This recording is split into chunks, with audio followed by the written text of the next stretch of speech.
Indépendance ou autonomie? L'indépendance au sens commun du terme, c'est de pouvoir tout faire par soi-même sans jamais avoir besoin des autres. Mais pour y accéder, il faut cependant apprendre à en payer le prix et en subir les conséquences.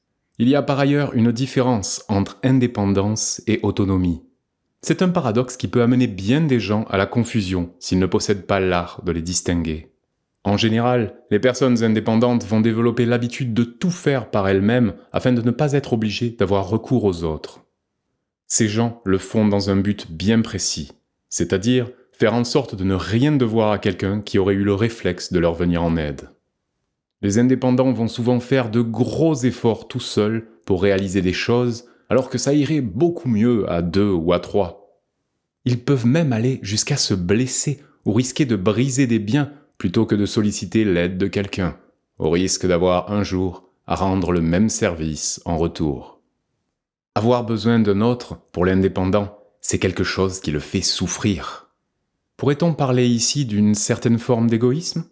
Pour certains, il pourrait bien s'agir d'une tendance de ce genre, alors que pour d'autres, ce serait surtout la peur d'être dérangé par des voisins ou des amis demeurant un peu trop près, lesquels pourraient éventuellement venir troubler leur intimité simplement pour des échanges de services. Cette attitude nous amène alors à s'interroger sur le phénomène de l'individualisme tant décrié à notre époque. D'après certaines études, l'individualisme est de plus en plus grandissant dans notre culture occidentale et que c'est dommage qu'il en soit ainsi. On déplore la montée de l'individualisme dans nos sociétés industrialisées et on accuse les technologies de pointe d'être en grande partie responsables du phénomène. Les gens sont de plus en plus isolés et beaucoup moins portés aux activités de groupe. Parallèlement à ce courant social tant décrié, existerait-il un individualisme pour le moins intelligent?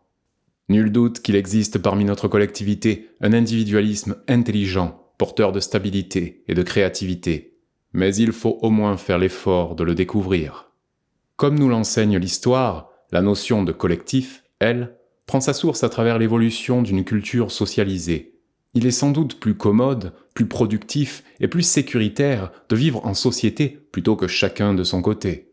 Et pour d'aucune de ces personnes dites très sociales, il est facile de les reconnaître comme porteuses d'une conscience collective, d'un esprit de groupe ou d'une mentalité de suiveur.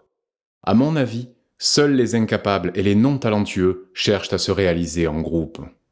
On a l'impression qu'ils ne peuvent réussir autrement. En réunissant leurs efforts, ils parviennent tout de même à des résultats quelque peu satisfaisants, alors que les gens débrouillards et autonomes, eux, sont taxés d'individualistes, comme si cette façon de faire était à proscrire puisqu'elle est souvent perçue comme étant antisociale. En fait, l'individualisme n'est pas si mauvais en principe, puisque la personne individualiste démontre bien souvent une grande liberté d'action et de créativité. L'intervention du groupe entrave sa créativité bien souvent. Nombre d'individus sont incapables de se réaliser et de créer en groupe. Ils ont surtout besoin de cheminer seuls afin de pouvoir ressortir le meilleur d'eux-mêmes. Ce qui caractérise le plus les individualistes autonomes, c'est justement cette quête de liberté créatrice.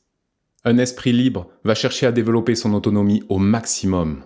Il tente par tous les moyens de se réaliser à travers sa propre individualité, de par ses qualités d'adaptation, ses aptitudes et ses expériences personnelles. Une personne autonome possède beaucoup de ressources et d'habiletés en général, et son besoin de créativité va la pousser à apprendre par elle-même. C'est aussi une personne ouverte aux autres et qui n'hésite pas à offrir ses services à quelqu'un qui en éprouve le besoin, mais sans s'imposer pour autant. Contrairement aux indépendants, les autonomes ne se gêneront pas pour demander de l'aide aux besoins, tout en respectant bien sûr la disponibilité des autres. Les gens autonomes sont fiers de prendre des initiatives et de les mener à terme. Ils sont de plus très utiles dans la société et toute la collectivité les apprécie. Avec de telles particularités, on les recherche surtout pour des postes qui comportent des décisions importantes à prendre, ainsi que pour de grandes responsabilités à assumer.